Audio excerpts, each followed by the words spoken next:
पाकिस्तान और पीओके में आतंकी ठिकानों पर भारतीय सशस्त्र बलों की स्ट्राइक के दौरान धमाकों से आसमान लाल हो गया। इसके बाद फिर आकाश की लाली खत्म हुई तो अंधेरे में टिमटिमाती रोशनी के बीच फिर फाइटर जेट की गूंज सुनाई देने लगी। प्रत्यक्षदर्शियों ने बताया कि कुछ देर पर एक एक कर कई धमाके हुए।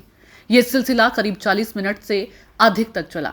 कुछ मिनट के लिए आवाज थमी और फिर लगातार लड़ाकू विमान मंडराते रहे। इस बीच पहलगाम आतंकी हमले के पीड़ित परिवारों के बयान भी आने लगे। उन्होंने ऑपरेशन सिंदूर का स्वागत किया।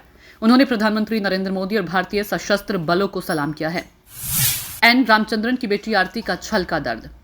जम्मू कश्मीर के पहलगाम में आतंकवादियों के हमले में मारे गए एन रामचंद्रन की बेटी आरती का दर्द बुधवार को भारतीय सेना के ऑपरेशन सिंदूर से कुछ कम हुआ। उनको हुए नुकसान को कोई पूरा नहीं करता, लेकिन अब उन्हें इस बात की तसल्ली है कि गुनहगारों को सख्त सजा मिल गई है। उन्होंने उम्मीद जताई है कि इससे उनके सामने मारे गए लोगों के परिवारों को कुछ राहत मिलेगी। उन्होंने पाकिस्तान और पाक अधिकृत कश्मीर में आतंकी शिविरों पर मिसाइल हमलों के लिए प्रधानमंत्री, भारतीय सेना और सरकार को सलाम किया। हिमांशी नरवाल सहित सभी पीड़ित परिवारों को कुछ सुकून मिला होगा। आरती के पिता को 22 अप्रैल को कश्मीर के पहलगाम में छुट्टियां मनाते समय आतंकवादियों ने उनके सामने ही मार दिया था। आरती ने यह भी कहा कि मिशन के लिए ऑपरेशन सिंदूर के बेहतर कोई नाम नहीं हो सकता था। आतंकवाद का इससे बेहतर कोई जवाब नहीं हो सकता था, जिसने हमारे सामने हमारे पिता, भाई या पतियों को मार डाला। उन्होंने कहा कि सभी भारतीयों को इस ऑपरेशन से राहत मिली होगी। ऑपरेशन सिंदूर से हिमांशी नरवाल सहित सभी पीड़ितों के परिवारों को कुछ राहत और सुकून मिला होगा।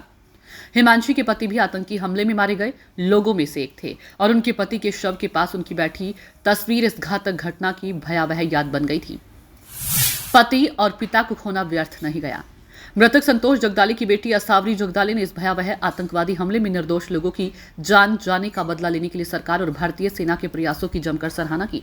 असावरी ने कहा कि कई लोगों ने अपने पति और पिता को खो दिया है, लेकिन ये व्यर्थ नहीं गया।